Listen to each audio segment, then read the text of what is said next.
মনে রাখবেন, মানুষ যদি টেনশনে না পড়ে, মানুষের কাছে যদি চ্যালেঞ্জ না থাকে, তাহলে কোনোদিন বড় হতে পারে না। আপনার মনে করবেন আমি টেনশনে শেষ হয়ে যাচ্ছি, না, টেনশন আপনার কি necessity is the mother of intention বলা হয়েছে না, necessity is the mother of intention.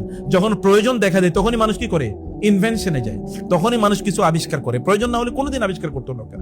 যখন আমি আলেমদের মসজিদে বসি তখন আমি খুব স্পিরিটেড থাকি, মোটিভেটেড যে কিছু একটা করব, কিন্তু এরপরে গিয়ে দেখি যে কিরে এগুলো যে সবই হারিয়ে গেছে, কিছুই তো নাই। মৌলিক প্রবলেমটা কি, ওই যে আমি তো এগুলো কোথাও রেকর্ড করে রাখি না, ফলে মানুষ তো বলে যাবে, মানুষ তো ভুল প্রবণ। আল্লাহর কাছে সবচেয়ে প্রিয় মানুষ হচ্ছে কি, আল হাম্মাম, যিনি গভীর চিন্তায় মগ্ন। ওই যে হাম্মুন মানে কি, আল্লাহুম্মা ইন্নী আউযুবিকা মিনাল হাম্মি ওয়াল হাযান। এই যে হাম মানে চিন্তা, যিনি চিন্তার মধ্যে নিমগ্ন, এই ব্যক্তি আল্লাহর কাছে সবচেয়ে বেশি প্রিয়। কোন একজন ব্যক্তি তার নিজকে যদি প্রোডাক্টিভ কোন চিন্তায় ব্যস্ত না রাখে, তাহলে শাগালাতহু বিল বাতিলি, তাহলে তার অন্তর, শয়তান তাকে তখন কি বাতিল অপ্রয়োজনীয় জিনিস নিয়ে তাকে চিন্তায় ব্যস্ত রাখবে। হঠাৎ করে এমন কিছু ভালো আইডিয়া আপনার চলে আসছে, কিন্তু কিছুক্ষণ পরে আর কিছুই মনে নেই। কারণ সাবকনসিয়াস মাইন্ডে মানুষের এমন কিছু আইডিয়া আসে, এই আইডিয়াগুলো এগুলো আল্লাহর পক্ষ, এগুলোকে বলা হয় এলহাম। স্কুলে গেলেও পড়ি না, আর পড়াশোনার যখন করার কথা তখনও পড়ি না, আর যখন পড়াশোনা মনে করি পড়াশোনা তো শেষই, তখন তো পড়ি না। এমন একটা জাতিতে আমরা পরিণত হয়েছে, এবং এই কারণে আমাদের কোনো জ্ঞান নেই। আর জ্ঞান যাদের, তারাই কি পৃথিবী নিয়ন্ত্রণ করে। আল্লাহ তাআলা বলেছেন, ইন্না ফি খালকিস সামাওয়াতি ওয়াল আরদি ওয়াখতিলাফিল লাইলি ওয়ান নাহার লাআয়াতিল লিউলিল আলবাব।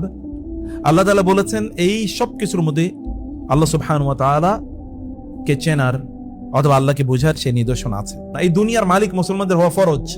খ্রিস্টানদের জন্য ওদের ভাষা অনুসারে, ওদের বিকৃত বাইবেল অনুসারে ওরা দুনিয়ার মালিক হতে পারবে না, তাদের ধর্ম বলে। আর আমাদের ধর্ম কি বলে, আমাদেরকে তোমরা দুনিয়ার মালিক হওয়া লাগবে, কারণ আমি তোমাদেরকে দুনিয়ার মালিক হিসেবে বানাইছি। এখন দুনিয়ার মালিক কারা, মুসলমানরা, খ্রিস্টানরা? খ্রিস্টানরা। অথচ আল্লাহ বলছেন তোমরা মালিক, তাহলে মালিকানা ছেড়ে দিছি আমরা। এটা তো আমাদের জন্য তয়্যিবাত, এটা ওদের জন্য না, এটা আমাদের জন্য মালিকানা, আমরা মালিকানা ছেড়ে দিয়েছি। এবং তয়্যিবাতের অনেক কিছু ওরা এখন, যেমন আপনি যদি ধরেন উৎপাদন এখন সব ওরা করে, কিন্তু আমরা কি কেবল খাই, এর বাইরে কোনো কাজ নাই। আমরা কেবল কনজিউমার, আর ওদের এখন প্রডিউসার। সবকিছুই, সেটা অ্যাপস থেকে শুরু করে আপনি যদি গুডস বলেন, কনজিউমার আইটেম যাই বলেন না কেন, all products and services are provided are introduced by them. এগুলো তারাই বানাইছে এবং তারাই এগুলো সেল করছে। সেল করে গোটা পৃথিবী ওরা দখল করে নিয়েছে।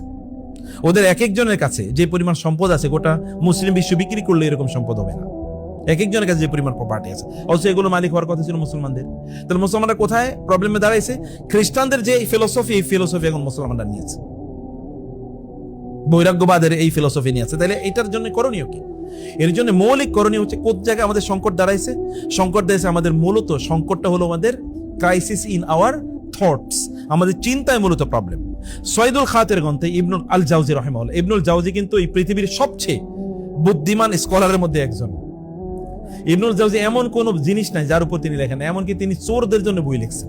কিতাবুল আসকিয়া, সব খুবই বুদ্ধিমান লোকদের জন্য আলাদা বই লিখছে উনি। আবার আছে কিতাবুল হোমাকা, আহাম্মকদের উপর ওনার বই আছে, এরকম বিশাল, আমি নিজে পড়ছি। আহাম্মকরা কি কি কাজ করে তার মানে এরকম বই আছে। আবার আছে কি আপনার প্রচন্ড হাসির জন্য বই আছে। মানে এমন কোন জায়গা নেই যে জায়গার উপর উনি লেখেন নাই। যখনই লেখছে তখন একটা হিউজ ভলিউম। তার একটা বিখ্যাত বই আছে, এটার নাম হচ্ছে সৈয়দুল খাতের। মানে খাতের মানে হচ্ছে অন্তর, আপনার অন্তর। সৈয়দুল মানে হচ্ছে স্বীকার করা, মানে আপনার অন্তরে যে আইডিয়া গুলো আছে এগুলোকে স্বীকার করতে হবে। স্বীকার মানে হচ্ছে কি, এটা ওই যে ওই স্বীকার করে এরকম না, মানে কোনো কিছু আমি অন্যায় করেছি স্বীকার করেছি, অ্যাকনলেজমেন্ট এরকম না। স্বীকার মানে হচ্ছে পাখি শিকার করা, অথবা ধরেন মাছ শিকার করা, ওই রকম শিকার। তার মানে আমার অন্তরে যেই থট গুলো আছে, এই থট গুলোকে অবশ্যই কি আমার এগুলোকে স্বীকার করতে হবে, মানে এগুলোকে আমি লিখে রেখে বন্দি করে রাখতে হবে, আদরে যেগুলো কিন্তু হারিয়ে যাবে। রাসূলুল্লাহ সাল্লাল্লাহু আলাইহি ওয়াসাল্লাম বলেছেন, তোমাদের চিন্তা চেতনা বা তোমাদের জ্ঞানগুলোকে তোমরা কি করো, লিখার মাধ্যমে এগুলোকে বন্দী করে রাখো, আদারওয়াইজ এগুলো নষ্ট হয়ে যাবে। অধিকাংশ জায়গায় তিনি তার আলোচনাটি শুরু করেছেন, যে তিনি বইটার নাম কেন লিখেছেন, তিনি সৈয়দুল খাতের। সৈয়দুল খাতের বইয়ের কথা বলতে গিয়ে তিনি বলেছেন, লাম্মা কানাতিল খাওয়াতিরু তাজুলু ফি তাসাফফুহি আশিয়া তুরাদু লাহা। যখন আমাদের চিন্তা চেতনাগুলো সবসময় পরিবর্তন, মানে এগুলো হতে থাকে একটার পর একটা, এটা এখন চিন্তা করেন, হঠাৎ করে অন্য চিন্তা চলে এসছে, অন্য চিন্তা চলে এসছে, এই চিন্তার পর ওই অন্য চিন্তা চলে এসছে, তারপরে এই চিন্তাগুলো আগে কি চিন্তা করেছিলাম এটা আমাদের হারিয়ে যায়। আপনার নিজেরও দেখবেন হঠাৎ করে এমন কিছু ভালো আইডিয়া আপনার চলে আসছে, কিন্তু কিছুক্ষণ পরে আর কিছুই মনে নেই। কারণ সাবকনসিয়াস মাইন্ডে মানুষের এমন কিছু আইডিয়া আসে, এই আইডিয়াগুলো এগুলো আল্লাহর পক্ষ থেকে, এগুলোকে বলা হয় এলহাম। এটা সাধারণ না, কিন্তু এগুলো আল্লাহর পক্ষ থেকে gift. These ideas are gift from Allah. যখন আপনি এমনি বসে আছেন, হঠাৎ করে দেখবেন অনেক মাথায় আপনার চিন্তা আছে যে এটা এরকম করলে এরকম হতো, এরকম করলে এরকম হতো। এর কিছুক্ষণ পরে দেখবেন এগুলো সব, all of these are lost, এগুলো সব হারিয়ে যায়। উনি বলেছেন এগুলো আল্লাহর পক্ষ থেকে আপনার জন্য একটা হিউজ সম্পদ। কারণ যখন মানুষ এরকম থাকে তখন শয়তান তাকে ডিস্টার্ব করে না। তার মানে তার কাছে যেই তথ্যগুলো তখন আসে, এই তথ্যগুলো আল্লাহর পক্ষ থেকে আসে নেয়ামত হিসাবে। কিন্তু এগুলো মোস্ট অফ দ্য পিপল এগুলোকে কোনো গুরুত্ব দেয় না এবং এগুলোকে তারা সম্পদ হিসেবে মনে করে না। এই কারণে এগুলো সব হারিয়ে যায়। তিনি বলেছেন কানা মিন আউলাল উমুর হিফযু মা ইয়াখতুরু লিকালা ইয়ানসা। কোন একজন ব্যক্তির তার সবচেয়ে গুরুত্বপূর্ণ প্রায়োরিটিপূর্ণ কাজ হওয়ার কথা ছিল বা কাজ হওয়া দরকার, তার মনে যে চিন্তাগুলো হয় সেই চিন্তাগুলোকে লিখে রাখা। একসময় মানুষ ডায়েরি লিখতো না, দেখছেন সবচেয়ে গুরুত্বপূর্ণ লোকেরা ডায়েরি লিখতো। কারণ কি? ডায়েরিতে তার যে চিন্তাগুলো এগুলো তিনি দ্রুত লিখে রাখতেন। তো তিনি বললেন যে কারণ আমি এটা আমার মাথায় আসে না হঠাৎ করে, এবং আমি তখন দেখলাম রাসূলুল্লাহ বলেছেন কাইয়িদুল ইলমা বিল কিতাবাতি, তোমাদের যদি এমন কোনো জ্ঞান তৈরি হয় তাহলে তোমরা লিখে নেবা দ্রুত, তাইলে এটা বন্দী থাকবে, আদারওয়াইজ এটা হারিয়ে যাবে। তিনি বলেন এই কারণে আমার তখন মনে হলো আমি যা চিন্তা করছি এগুলো লিখে রাখা দরকার। এই কারণে আমি আপনাদের জন্য এই বইটা লিখলাম। এই বইতে আমি লিখতে গিয়ে দেখলাম এমন কিছু চিন্তা, এগুলো আজীব, অবাক করা, বিস্ময়কর, মিরাকুলাস, এগুলো মিরাকুলাস। এরপরে তিনি এই আলোচনা বাইনাল ইয়াকজাতি ওয়াল গাফলা, তিনি বলেছেন আমরা কখনো কখনো মানে একটু অমনোযোগী থাকি, আবার কখনো কখনো খুব কনসিয়াসলি আমরা চিন্তা করতে থাকি। এই দুইটা সময় আমাদের জন্য খুবই গুরুত্বপূর্ণ। শয়তান আমাদেরকে চায় সত্যি করতে গাফেল করে দিতে, যেন আমরা কোনো চিন্তা না করি। শয়তান কিন্তু আমাদেরকে কি ইস্তাহওয়াযা আলাইহিমুশ শাইতানু ফাআনসাহুম যিকরাল্লাহ উলাইকা হিজবুশ শাইতান আলা ইন্না হিজবাশ শাইতানি হুমুল খাসিরুন। আল্লাহ তাআলা বলেছেন শয়তান মানুষের উপর প্রবল হয়ে মূলত শয়তান মানুষকে ভুলিয়ে দেয়। শয়তান মূলত মানুষকে ভুলিয়ে দেয়, অন্যান্য জিনিসের মধ্যে শয়তান তাকে এঙ্গেজ করে ফেলে যেন সে গভীরভাবে চিন্তা না করতে পারে। সবচেয়ে বেশি চিন্তা করেছেন আমাদের পিতা ইব্রাহিম আলাইহিস সালাতু ওয়াস সালাম। মনে আছে তিনি আসমানের দিকে তাকিয়ে কি করেছিলেন? তিনি বলেছেন কে আমার রবকে, ফালাম্মা জান্না আলাইহিল লাইলু রাআ কাওকাবান ক্বালা হাযা রাব্বি। তিনি আসমানের দিকে তাকিয়ে বলেছেন আমার রবকে, নিশ্চয়ই তারকাগুলো আমার রব। যখন তারকাগুলো এগুলো সব চলে গেছে, মানে এগুলো সব যখন ডুবে গেল তারকাগুলো, তখন তিনি বলেন ইন্নী লা উহিব্বুল আফিলিন, যেগুলো ডুবে যায় আমি এগুলোকে আমার রব মানতেই পারি না, অসম্ভব। এই কিছুক্ষণ পরে চলেই যায়, সে আমার রব হবে কিভাবে? ফালাম্মা রাআল কামারা বাযিগান ক্বালা হাযা রাব্বি, যখন তিনি চাঁদকে দেখলেন তখন তিনি বললেন এই চাঁদই আমার রব। ফালাম্মা আফালা, যখন এই চাঁদও চলে গেলেন, ক্বালা লা ইল্লাম ইয়াহদিনি রাব্বি লাকুননা মিনাল খাসিরিন, যদি আমার রব আমাকে হেদায়েত না দেন তাহলে তো আমি ক্ষতিগ্রস্ত হয়ে যাব। ফালাম্মা রাআ আশ-শামসা বাযিগাতান ক্বালা হাযা রাব্বি হাযা আকবার, যখন তিনি সূর্যকে দেখলেন অনেক দীপ্তি নিয়ে উদিত হয়েছে তখন তিনি বলেন সূর্য আমার রব, এটা সবচেয়ে বড় রব। অতঃপর যখন সূর্য ডুবে গেল তখন তিনি বললেন ইয়া কওমি ইন্নী বারিউম মিম্মা তুশরিকুন, হে আমার জাতি তোমরা চাঁদের উপাসনা করো, সূর্যের উপাসনা করো, তারকার উপাসনা করো, এগুলো কোনোটাই আমার রব হতে পারে না। কারণ এগুলো তার জাতি কিন্তু ব্যাবিলনের লোকেরা কিন্তু এগুলো পূজা করত এবং তিনি ওগুলোকে চিন্তা করছেন এগুলো আমার রব কিভাবে হয়। আপনারা দেখেছেন তো, আপনি জানেন আইজাক নিউটন কি করছিল বলেন তো? আপেল গাছের নিচে, আপেল গাছের নিচে তো বৈশা দেখলো একটা আপেল নিচে পড়ে, উনি চিন্তা করছেন আপেল কেন নিচে পড়ে, কেন উপরে গেল না?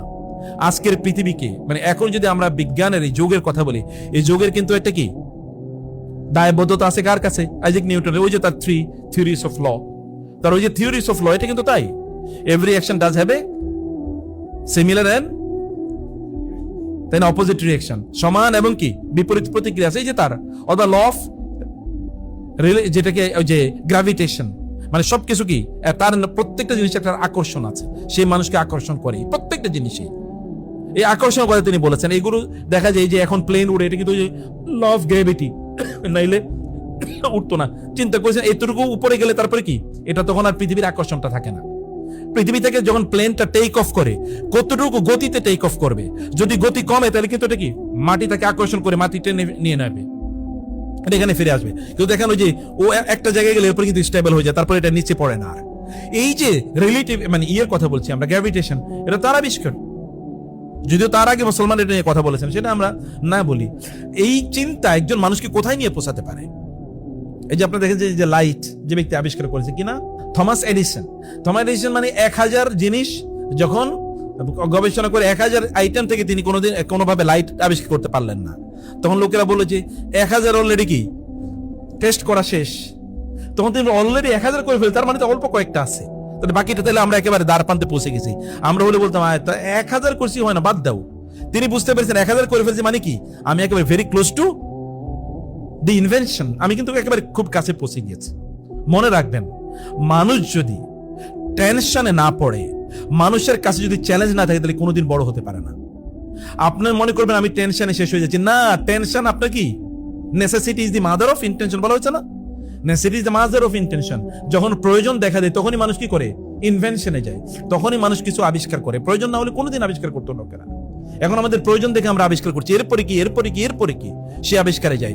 আপনার যখন প্রেশার থাকবে বেশি, তখন আপনি অনেক বেশি কাজ করতে পারবেন। আপনি মনে করেন কোনো প্রেশার নাই, যাদের কোনো প্রেশার নেই এদেরকে দুনিয়ার কোনো কাজ হবে না। যেই ব্যক্তি প্রচন্ড প্রেশারে 10টা কাজ করে, ওরে দিয়ে দেখবেন দুনিয়া চলে। আর যার দেখবেন একটা কাজ নেই, ওরে দিয়ে কোনোদিন দুনিয়া চলবে, খায় দায় আর ঘুমায়। এরপরে দেখবেন কি তার শরীর ব্যথা, মাথা ব্যথা, চোখ ব্যথা, কারণ সে প্রোডাক্টিভিটি ডেভেলপ করতে পারে নিজকে। তো এটা মৌলিক জিনিসটা হলো চিন্তা। ফিকরা ইজ ভেরি ইম্পর্টেন্ট। ইমাম গাজালি রহমাতুল্লাহ কথা বলেছেন, যার ফিকরা নেই ও তো মানুষই না, যার চিন্তা নেই ও তো মানুষই না, তাহলে ও গরু ছাগলের মতো। চিন্তা যদি না থাকে, চিন্তা ইজ ভেরি ইম্পর্টেন্ট। উনি বলেছেন চিন্তা, এগুলোকে যে ক্যাপচার থটস, মানে থট মানে তো আপনি বুঝেন চিন্তা, এই চিন্তাগুলোকে আমি স্বীকার করছি, স্বীকার করে আমি এগুলোকে বন্দি করছি আপনার জন্য এই বইতে। একটা ডায়েরি মেনটেন করেন পকেটে। আমি দেখেছি বড় বড় স্কলার তারা পকেটে কি রাখতেন, ছোট ছোট এরকম ডায়েরি রাখতেন, কাগজ রাখতেন। হঠাৎ করে মনে পড়ছে বাসে দাঁড়িয়ে আছেন, চিন্তা করছেন, আপনি লিখে রাখবেন, এটা ওই তখন এটা মনে করছিলাম না, এটা লিখে রাখি। এবং আমার জীবন দেখেছি যে আপনার ফেসবুক করেন, এই ফেসবুকের এই ভদ্রলোক, সে যখন ইউনিভার্সিটিতে পড়ে তখন সে চিন্তা করেছে তার বন্ধুদের সাথে কিভাবে কানেক্টিভিটি তৈরি করবে, তাই না? এই জন্য সে একটা ছক বানাইছে। এই ছকই তো এখন কি $1.8 ট্রিলিয়ন মালিক। $1.8 ট্রিলিয়ন মানে কি? $1 বিলিয়ন মানে যদি 1200 কোটি হয়, $1 বিলিয়ন, $1 ট্রিলিয়ন মানে হচ্ছে 1000 বিলিয়ন। তাহলে কত টাকা হয় এবার বলেন? এবার কত টাকা, তাহলে বাংলাদেশের কতবার বেচা যাবে বলেন এই টাকার কাছে? তো 1.8 ট্রিলিয়ন, এই একটা মাত্র অ্যাপস, এর বাইরে তো একটা অ্যাপসই নাকি, এর বাইরে কিছু? ওই যে ওইখানে চিন্তা করছে, চিন্তা উইল মেক ইউ রিচ। এবং শয়তানের কাজ হচ্ছে আপনাকে চিন্তা থেকে দূরে রাখা, কোনো চিন্তা করতে দেবে না, আপনাকে ভাবতে দেবে না। এবং এই ভাবনা থেকে যত দূরে রাখতে পারবে অত কি তার এজেন্ডা ফুলফিল হবে। যেমন এই সোশ্যাল মিডিয়াও আপনাকে কি চিন্তা থেকে দূরে রাখতে চায়, আপনাকে একটার পর একটা কখনো রিলস দেবে, কখনো শর্টস দেবে, কখনো নতুন কি নিউজ দেবে, কখনো সেন্সেশনাল স্টোরি আপনার কাছে নিয়ে আসবে, কখনো ফেক নিউজ আপনার কাছে নিয়ে আসবে। এত ফেক কেন সোশ্যাল মিডিয়া জুড়ে? কারণ যত ফেক তত কি বিক্রি বাড়ে। ফেকে কি বিক্রি কমে না বাড়ে? ফেকে বিক্রি বাড়ে, কারণ ফেকে সেন্সেশন তৈরি হয়, তখন ডোপামিন রিলিজ হয় আপনার ব্রেন থেকে, তখন আপনি অ্যাডিক্টেড হয়ে যান, তখন আপনি আর এর থেকে বাইরে হতে পারেন না। এই কারণে দেখবেন নিউজ মিডিয়াগুলো ওদের বেচা বিক্রি বাড়ে কখন? যখন যুদ্ধ হয়। দেখছেন কখনো যুদ্ধের সময় নিউজ এজেন্সিগুলো কি ওদের বেচা বিক্রি বাড়ে, তখন মানুষ প্রচুর পরিমাণ নিউজ দেখে, কারণ এটা সেন্সেশন তৈরি করে। শয়তানের কাজ হচ্ছে মানুষের মধ্যে সেন্সেশন তৈরি করে দেওয়া, এবং এগুলো করার প্রোডাক্ট হিসেবে বিক্রি করে, এগুলোকে তারা তাদের সার্ভিস হিসেবে বিক্রি করে। অনুগ্রহ করে আপনারা চিন্তার মাত্রাটা বাড়িয়ে দেন প্লিজ। সকালের আধা ঘন্টা সময় রাখেন, প্রতিদিন আধা ঘন্টা সময় রাখেন ফজরের পরে। বন্ধুদেরকে বলছি প্লিজ, আপনি কি করবেন, যেমন আপনার বাচ্চাদেরকে নিয়ে চিন্তা করেন, আচ্ছা আমার বাচ্চাটাকে কিভাবে আমি একজন বড় ইসলামিক গবেষক, আলোচক, দায়ী বানাতে পারি, তাহলে করণীয় কি? আপনি চিন্তা করেই দেখেন আল্লাহ তাআলা আপনার জন্য কি দ্বার উন্মুক্ত করে দিবেন। যিনি চিন্তা করবেন না তিনি কোনোদিনই পথ খুঁজে পাবেন না, কোনোদিন পথ খুঁজে পাবেন না। যিনি চিন্তা করবেন, যাদেরকে বলা হয় থিঙ্কার, এই গোটা পৃথিবী নিয়ন্ত্রণ করে কারা? নোয়াম চমস্কিরা। তো নোয়াম চমস্কি কি আসলে নাম শুনছেন কখনো? হ্যাঁ, শুনেন নাম? শুনেছেন? আপনি বলেন তো এই যে কমিউনিজমটা কি? কার্ল মার্কসের একটা পিএইচডি থিওরি না? থিওরি কিনা? এটা থিওরি। তো একটা থিওরি একটা গোটা পৃথিবীকে কিভাবে নাড়িয়ে দিয়েছে। কোরআন দেখেন, কোরআন আসলে কি করেছে? আচ্ছা রাসূল সাল্লাল্লাহু আলাইহি ওয়াসাল্লাম এনেছেন কি? তিনি তো থটসই এনেছেন। আরবদেরকে বলেছেন তোমরা কি মা হাযিহি তামাসিলুল্লাতি আনতুম লাহা আকিফুন। ইব্রাহিম আলাইহিস সালাম বলেছেন যে তোমরা এগুলো কিসের পূজা করো, এগুলো কি? রাসূল সাল্লাল্লাহু আলাইহি ওয়াসাল্লাম বলেছেন তোমরা আল্লাহ ছাড়া এগুলো পূজা করো, এগুলো কি? এগুলো তোমাদের কোনো কল্যাণ করতে পারে না, উপকার করতে পারে না। এই কথাই, এতটুকুই তো তারা করেছেন, তাই না? তা আমাদেরকে এই থট মূলত চিন্তা করা। আপনাদের জীবন নিয়ে আপনি চিন্তা করেন যে আমি কি করতে চাই, আমি কোথায় যেতে চাই, আমি আগামী 1 বছর পরে আমার কোথায় আমার নিজকে দেখতে চাই। যেমন এবাদতের ব্যাপারে আমাদের থটকে আমরা কোনো চিন্তাই করি না, আমার এবাদতটাকে কিভাবে উন্নত করতে পারি। আমার নলেজটাই কিভাবে উন্নত করতে পারি। গতকাল আমি কি জানতাম, আজকে আমি কি জানি। কোনো মেজারমেন্ট আমাদের নাই, কোনো ইভ্যালুয়েশন আমাদের নাই, কোনো অ্যাপ্রেজাল আমাদের নাই যে আমরা মূল্যায়ন করছি আমি গতকাল কি জানতাম আজকে কি জানি। এবং কেন বলছি, বোনদেরকেও আপনাদেরকেও চিন্তা করতে হবে, আপনাদেরকে ব্রাদার্স আপনাদেরকেও চিন্তা করতে হবে। এই চিন্তার জায়গাটা, এরপর এগুলো লেখেন, একটা ডায়েরি মেনটেন করে এটা লিখবেন এবং দেখেন যে আপনি গতকাল চিন্তা করেছেন এটা আবার পড়েন, কি গতকাল চিন্তা করেছিলাম, এবং আপনি দেখেন এরপরে কিভাবে গোটা পৃথিবী, লোকেরা এখন কনসালটেন্সি দিয়েই তো গোটা পৃথিবী চালায় নাকি, পৃথিবী চালায় তো কনসালটেন্টরা। এখন তো কোন এক সময় ইকোনমি ছিল কি এগ্রারিয়ান এগ্রিকালচারাল ইকোনমি, তারপরে কি আসলে ইন্ডাস্ট্রিয়াল ইকোনমি নাকি, এরপরে এসছে কি সফট ইকোনমি, তাই না? আর এখন আসছে কি থট ইকোনমি। এখনকার ইকোনমি হলো থট। আপনি দেখেন যে ফিলিপ কটলার, আপনাদের মার্কেটিং এর বই বানাইছেন একটা, ওইটাকে দিয়ে কত $1 বিলিয়ন ইনকাম করছে চিন্তা করে দেখেন। আচ্ছা এআই চিন্তা করে, এআই কি একটা থটই তো নাকি? এই এআই এখন বলেন তো সারা পৃথিবীর অর্থ নিয়ন্ত্রণ করছে কিনা? শুধু আরব বিশ্ব তারা কয়েক ট্রিলিয়ন ডলার তারা চিন্তা করছে এর পিছনে তারা ইনভেস্ট করবে। কাতার একজনকে নিয়ে গেছে যে এআই বানাইয়েছে, তাকে বলছে তোমাকে আমি $4 বিলিয়ন দিলাম, তুমি কি করবা বলো আমাকে, তুমি এর এই পরবর্তী প্রোডাক্ট তুমি আমার বানিয়ে দাও। $4 বিলিয়ন মানে কি চিন্তা করে দেখছেন? আচ্ছা একটা লোক $4 বিলিয়ন দিয়ে করবে কি? সে যদি আরো 50 জেনারেশন থাকে, 50 জেনারেশন খায়া শেষ করতে পারবে? একটা এআই তো। তাহলে আপনারা কেন করতে পারবেন না বলেন? কেন আপনি, তাইলে মূল আইডিয়া জায়গাটা কোথায়, ঝামেলাটা কোথায়? মূল ঝামেলাটা তো চিন্তায়, মূল ঝামেলা হলো চিন্তায়। চিন্তা করতে দেবে না শয়তান। ওই যে বলছে ইস্তাহওয়াযা আলাইহিম শাইতান ফাআনসাহুম যিকরাল্লাহ উলাইকা হিজবুশ শাইতান। ইনি আলোচনা করতে গিয়ে বলেছেন যে আমি চিন্তা করে দেখলাম, আমি যখন আলেমদের মজলিসে বসি, উনি বলতেছেন, উনি কিন্তু আলেমদের উস্তাদ, যখন আমি আলেমদের মসজিদে বসি তখন আমি খুব স্পিরিটেড থাকি, মোটিভেটেড যে কিছু একটা করব। কিন্তু এরপরে গিয়ে দেখি যে কিরে এগুলো যে সবই হারিয়ে গেছে, কিছুই তো নাই। মৌলিক প্রবলেমটা কি? ওই যে আমি তো এগুলো কোথাও রেকর্ড করে রাখি না। ফলে মানুষ তো বলে যাবে, মানুষ তো ভুল প্রবণ। আল্লাহ তাআলা কি ভুল প্রবণ না? ওমা কানা রাব্বুকা নাসিয়া, তোমার রব কেবল ভুলে যায় না, কিন্তু তোমরা তো ভুল ভাই, মানুষ ভুলে যাবে। ফলে মানুষের এই ভুল থেকে মানুষকে রক্ষা করতে হলে, মানুষ যদি তার নিজকে বাঁচাতে চায়, তাইলে তার থটটাকে শার্প করতে হবে, চিন্তাকে শার্প করতে হবে। চিন্তাকে শার্প করতে হলে চিন্তা করতে হবে। চিন্তাবিদ, বুদ্ধিজীবী। বুদ্ধিজীবী হঠাৎ করে তার বুদ্ধি নতুন করে তৈরি হয়েছে না, সে এটা নিয়ে ভেবেছে দীর্ঘদিন, এবং এটা হালাকা সেশন অথবা ধরেন সেক্লুডেড এরিয়া। রাসূলুল্লাহ সাল্লাল্লাহু আলাইহি ওয়াসাল্লাম কি করেছেন বলেন তো? হেরা গুহাতে গিয়ে কি করেছেন? ভেবেছেনই তো। যদিও আমরা সেকুলার সেন্সে ধ্যান বলি না, মেডিটেশন বলছি না, অথবা সুফিরা এটাকে আবার মনে করবে পাইছি তো এবার ফতোয়া পেয়ে গেছি, তিনিও তো ধ্যান করছেন। আমরা সেই টার্মটা ব্যবহার করছি না, কিন্তু আসলে তো গিয়ে তিনি কি সেখানে আল্লাহ তাআলাকে নিয়ে চিন্তা করেছেন। আল্লাহকে নিয়ে চিন্তা করা, এটা কি আপনার ছোট কোনো ইবাদত মনে করছেন? আল্লাহকে নিয়ে চিন্তা করা এটা কোন ধরনের ইবাদত? এর চেয়ে উঁচু কোনো ইবাদত আছে? এর চেয়ে উত্তম কোনো ইবাদত নাই তো। আচ্ছা সালাতটা কি?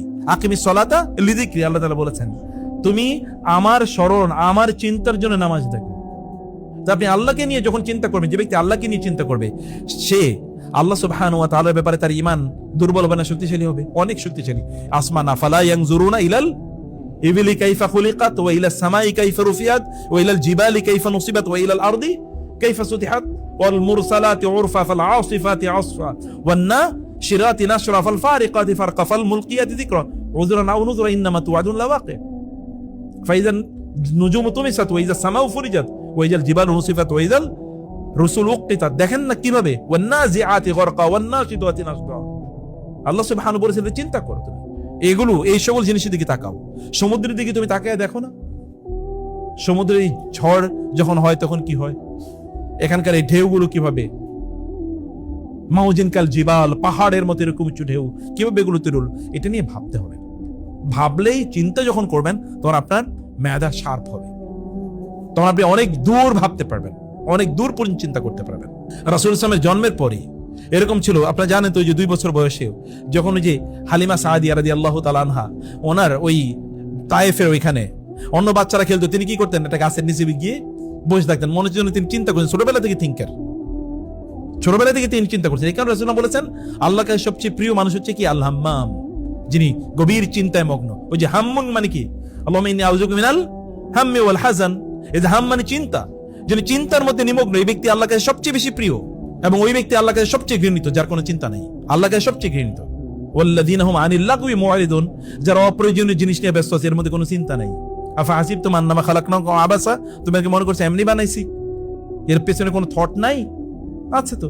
আল্লাহ তাআলা বলছেন, তুমি কি দেখো না আসমানের দিকে, জমিনের দিকে, এই বৃষ্টির দিকে একটা তাকাও, আমি কিভাবে মেঘকে বৃষ্টিতে রূপান্তরিত করি, সমুদ্রের পানি কিভাবে আমি মেঘ আকারে তৈরি করি এবং সেখান থেকে বৃষ্টি নাজিল করি। এগুলো দিকে তোমরা তাকাও, ভাবো, চিন্তা করো। আমিও আপনাদেরকে বলবো, প্রিয় বোনেরা, ভাইরা, চিন্তা যেগুলো, যেই সকল জিনিস আপনাদেরকে চিন্তা থেকে দূরে সরিয়ে নিয়ে যায়, এগুলো বাদ দেন, এগুলোকে বন্ধ করেন। বন্ধ করে চিন্তার জন্য আলাদা সময় ব্যয় করেন, চিন্তার জন্য আলাদা সময় ব্যয় করেন। এটা ডায়েরি ছোট্ট মেনটেন করেন, লেখেন সেখানে, এবং দেখেন আপনার পরবর্তী প্রজন্ম তারা ভাববে যে এইরকম, এটা একটা বিশাল গ্রন্থ হয়ে যাবে। কারণ ইনোসেন্ট অবস্থায় মানুষ যে চিন্তা করে, এগুলো সত্যি করতে এলহাম, এগুলো আল্লাহর পক্ষ থেকে স্পেশাল আইডিয়াস ফ্রম আল্লাহ। এই চিন্তাগুলো মানুষের জন্য সোনালী, এগুলো মানুষের জন্য সোনালী চিন্তা। মাদারিজুস সালিকিন, ইয়্যাকা না'বুদু ওয়া ইয়্যাকা নাস্তাঈন, এই যে ইয়্যাকা না'বুদু ওয়া ইয়্যাকা নাস্তাঈনের উপর উনি এরকম বিশাল একটা বই লিখে ফেলছে, আর আমরা প্রতিদিন 70 বার পড়ি ইয়্যাকা না'বুদু ওয়া ইয়্যাকা নাস্তাঈন, কিন্তু কোনো কাজে লাগে না। কারণ এটার অর্থই তো আমরা বুঝি না। ইয়্যাকা না'বুদু ওয়া ইয়্যাকা নাস্তাঈন, আল্লাহ তোমার ইবাদত করি, অতএব সাহায্য তোমার কাছেই চাই। ইবাদত যেহেতু করি তোমার, তাহলে সাহায্য করবে কে? বুঝেননি কথা? আপনি তাহলে দাবির জায়গাটা চিন্তা করে দেখেন, আল্লাহ ইবাদত করি তোমার, তাহলে সাহায্য চাইবো কার কাছে? তোমার কাছে চাই। যেহেতু তোমারই ইবাদত করি, তাহলে তুমি সাহায্য করতে হবে। যদি কেউ বুঝে এই বক্তব্যটা দেয়, তাহলে তার আর কোনো বিপদ থাকে? তাহলে সাহায্য তো তিনি আল্লাহর পক্ষ থেকে পাবেন, কারণ তিনি বলছেন আমি তোমার ইবাদত করি। তখন তার ইবাদতের কোয়ালিটিও বাড়বে। মৌলিক মানুষের মূল রোগ কোথায় জানেন আপনারা? হ্যাঁ, মানুষের মূল রোগ কোথায়? শরীরের অন্তরে। মানুষের মূল রোগ হলো অন্তরে। আল্লাহ বলেছেন ফি কুলুবিহিম মারাদুন ফাজাদাহুমুল্লাহু মারাদা। মূলত রোগ তৈরি হয় কোথায়? অন্তরে তৈরি হয়। অন্তরে রোগের চিকিৎসা বেশি জরুরি। শরীরের রোগের চেয়ে অন্তরের রোগের চিকিৎসা অনেক বেশি জরুরি। আপনি শরীরের রোগের জন্য হয়তোবা নাপা প্যারাসিটামল বা এই জাতীয় ওষুধ খেলে কি আপনার সুস্থ হয়ে যাবেন, কিন্তু অন্তরের রোগ, তার চিকিৎসা কি? তার এক নম্বর চিকিৎসা কি? কোরআন। কারণ আল্লাহ বলেছেন নাযিলু মিনাল কোরআনি মা হুয়া শিফাউ ওয়া রাহমাতুল লিল মুমিনিন, মানে আমি কোরআনে এমন কিছু নাজিল করেছি যেটা মানুষের জন্য কি শিফা, তার অন্তরে যে রোগ আছে এই সকল রোগের সবকিছু দূর করে দেবে। অন্তরে যত রোগ আছে সব দূর করে দেবে কি? কোরআন। মনে রাখতে হবে, মানুষের শরীরের নিয়ন্ত্রক হচ্ছে তার অন্তর। অতএব ফাইজা ইস্তাকামাল মালিকু ইস্তাকামাত জুনুদুহু, যদি রাজা যদি ঠিক হয় তাহলে সৈন্যরাও ঠিক।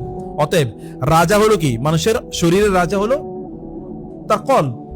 রাজা যদি ঠিক থাকে তাইলে শরীরের অন্য অঙ্গ প্রত্যঙ্গ গুলো ঠিক। এই কারণে সহিহাদিসে রাসূলুল্লাহ বলেছেন, সকালবেলা, প্রতিদিন সকালবেলা কলব, অন্য অঙ্গ প্রত্যঙ্গ গুলো কলবের ডেকে বলে, হে কলব, তুমি যদি ঠিক থাকো তাহলে আমরাও ঠিক, তুমি যদি ভুল পথে চলে তাহলে আমরা ভুল হয়ে যাব। আর শয়তান ধোকা দেয় কোথায়? আল্লাযী ইউওয়াসবিসু ফি সুদুরিন নাস, ও তো কলবে ধোকা দেয়, ও তো কলবে ধোকা দেয়, এবং এই ধোকা দিয়ে সে আপনাকে অন্যমনস্ক করে দেয়।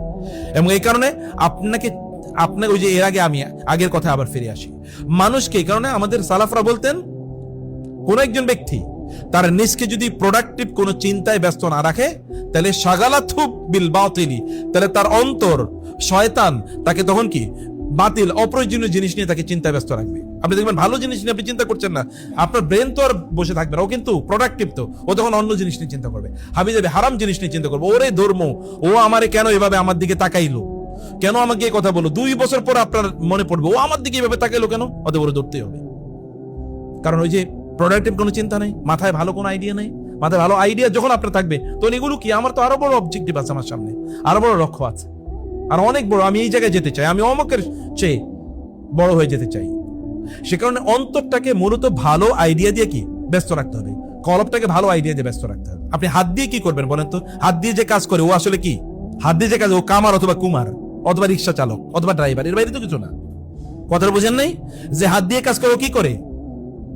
যে হাত দিয়ে কাজ করে ও তো সর্বোচ্চ কি কামার কুমার। আর যে ব্রেন দিয়ে কাজ করে ও কি করে? ও পৃথিবী চালায়, ও পৃথিবী চালায়। এই কারণে ব্রেনকে কাজ দেয়া, চিন্তাকে কাজ দেয়া, অথবা এর কারণে আমাদের বিবেক, আমাদের ইয়েকে কলবের কাজ দেয়া। কলবের কিছু কাজ আছে, এই কাজগুলো সর্বশ্রেষ্ঠ। যেমন কলবের একটা কাজ আছে কি জিকির, এটা কিসের কাজ? হাতের না মুখের? এটা কিসের কাজ? কলবের কাজ, তাই না? এক লোক করতেছিল আস্তাগফিরুল্লাহ আস্তাগফিরুল্লাহ পড়তেছে, আলী রাদিয়াল্লাহু শুনে বলছে, মিয়া তুমি যে এইভাবে আস্তাগফিরুল্লাহ পড়তেছো, এই কারণে তোমার আস্তাগফিরুল্লাহ পড়া উচিত। কারণ তুমি যেভাবে আস্তাগফিরুল্লাহ পড়তেছো, এটা তো কোনো আস্তাগফিরুল্লাহই না, এটা তুমি মস্কাই করতেছো আস্তাগফিরুল্লাহর সাথে। একজন লোক আছে বুড়ো, দেখবেন এটাকে আমন জেলে পাওয়া যায়, তসবিহও টিপাইতেছে, কথাও কইতেছে, করতেছে কি কোনটা আসলে? মা জাআলাল্লাহু লিরাজুলিন মিন কলবাইনি ফি জাওফি, আল্লাহ তাআলা কি মানুষের দুইটা অন্তর দিছে নাকি, যে একটা দিয়ে কথা বলো আরেকটা দিয়ে জিকির করলো? তা তো না। তাহলে এখানে মুশকিলটা হলো কি? মুশকিলটা হলো যে আমাদের অন্তরে কাজ নাই, আমাদের অন্তরে কাজ দেয়া লাগবে, আমাদের কলবকে কাজ দেয়া লাগবে। কলবের সবচেয়ে গুরুত্বপূর্ণ কাজ কি? সেটা হলো যেমন জিকির। অতএব কলবের কাজ শরীরের কাজের চেয়ে অনেক বেশি গুরুত্বপূর্ণ। নামাজে দাঁড়াইলেন, মনোযোগ দিয়ে নামাজ পড়লেন না, এই নামাজ কি হবে? মুখের উপর ছুটে ফেরা হবে নাকি? নামাজ ওয়াকাদিমনা ইলা মা আমিলু মিন আমালিন ফাজআলনাহু হাবাম মানসুরা, আল্লাহ তাআলা বলেছেন আমি ওদের আমলগুলো চেক করে দেখলাম একটা আমলও কবুল করার মতো, কারণ ওখানে মন ছিল না। ওয়াল্লাযিনা হুম ফি সলাতিহিম খাশিউন, নামাজে মনোযোগী, নামাজে মনোযোগী। রাসূল সাল্লাল্লাহু আলাইহি ওয়াসাল্লাম তিনি তাহাজ্জুদের নামাজ পড়েছেন, আমরাও তাহাজ্জুদের নামাজ পড়ছি, আর আল্লাহ তাআলা বলেছেন ওয়া মিনাল লাইলি ফাতাহাজ্জাদ বিহি নাফিলাতাল লাক আসা আন ইয়াবআসাকা রাব্বুকা মাকামাম মাহমুদ, আপনি তাহাজ্জুদের নামাজ আদায় করেন, আমি আপনাকে মাকামে মাহমুদ প্রদান করব। মাকামে মাহমুদ মানে কি? মাকামে মাহমুদ কি আর কেউ শেয়ার করতে পারবে তার সাথে? মাকামে মাহমুদ মানে এমন একটা জায়গা যে জায়গাটা কেউ তার সাথে শেয়ার করতে পারে, তিনি এটা সবার উপরে জান্নাত, এরকম মর্যাদা আল্লাহ তাআলা তাকে দেবেন। তাহাজ্জুদের নামাজ দিতে পড়ছেন, তো আমার আর তার তাহাজ্জুদের নামাজের মধ্যে পার্থক্য আছে কিনা? নাই, আছে। তাহলে মৌলিক কোয়ালিটিটা কোথায় তৈরি হয়? অন্তরে তৈরি হয়, কনসেন্ট্রেশনে তৈরি হয়। আমি কতটুকু আমার ইবাদতটাকে ফিল করছি, এখানে মন দিতে হবে, মনটাকে তৈরি করতে হবে, মনটাকে তৈরি করার জন্য কাজ করতে হবে, মনকে খাবার দিতে হবে, মনকে কাজ দিতে হবে। রাসূলুল্লাহ সাল্লাল্লাহু আলাইহি ওয়াসাল্লাম তাই করেছেন। সুফিয়ান সাউরি বলেছেন আলাস্তু নাফসি 40 সানাতান, আমার মনের কাজ দেওয়ার জন্য আমি 40 বছর চেষ্টা করছি মনের নিয়ন্ত্রণ করতে, যেন উল্টা পাল্টা চিন্তা না করে। 40 বছর পরে ও এসে বলছে এবার আমি আপনার কি অনুগত হলাম, বশীভূত হলাম। আদারওয়াইজ এইদিকে যেত, ওইদিকে যেত, ওইদিকে যেত। 40 বছর আমি এটাকে প্রশিক্ষণ দিয়েছি। এমন যেমন আপনি এআই এর পার্সোনাল বানান, এরা আমি বলেছি আমি আমার ওইটাকে 40 বছর প্রশিক্ষণ দিয়েছি, দেওয়ার পরে এরপরে ও আমার কথা অনুসারে এখন চলে। আমাদেরকে অন্তরের কাজগুলো গুরুত্বপূর্ণ, অন্তরকে কাজ দেওয়া দরকার। এবং এই কারণে ইবনুল কাইয়িম বলেছেন আফরাদু মিন আমালিল জাওয়ারিহ, তিনি বলেছেন অন্তরের কাজগুলো আমাদের শরীরের কাজ যেগুলো, এগুলো হচ্ছে অনেক বড় ফরজ। যেমন নামাজে খুশুখুশু হচ্ছে সবচেয়ে বড় কাজ। আপনি দাঁড়িয়ে আছেন, কোরআন তেলাওয়াত করছেন, কিন্তু মনোযোগ অন্য জায়গায়। কোরআন তেলাওয়াত করছেন খুব সুন্দর করে, পেছনে লোকেরা কাঁদতেছে, কিন্তু আপনি কি করতেছেন? মানুষের শোনানোর জন্য আমার কণ্ঠ কিন্তু হাই, দেখো কেমন। পরিস্থিতি কোথায় যাচ্ছে? অন্তরই তাকে জাহান্নামী বানিয়ে দিচ্ছে, তাই না? অন্তরই তাকে জাহান্নামী বানিয়ে দিচ্ছে। এ কারণে অন্তরই এটা খুবই গুরুত্বপূর্ণ, এটা ফরজ, বড় ফরজ। এটা আল্লাহর কাছে সবচেয়ে বেশি প্রিয়, অন্তরের কাজগুলো। আল্লাহ সুবহানাহু ওয়া তাআলা মানুষের শরীরের কাজের চেয়ে অন্তরের কাজগুলোকে আল্লাহ তাআলা বেশি গুরুত্ব প্রদান করেন। মানুষ শরীরের দিকে তাকায়, কিন্তু আল্লাহ কি দিকে তাকান? আল্লাহ যদি অন্তরের দিকে তাকান, তাহলে অন্তরকে পরিচ্ছন্ন করা দরকার কিনা? আল্লাহ যেই দিকে তাকাইতেছে ওইখানের মধ্যে গার্বেজ আছে, ওখানের মধ্যে ময়লা আবর্জনা আছে, সেই জায়গাটাকে আল্লাহকে সন্তুষ্ট করবে? করবে না।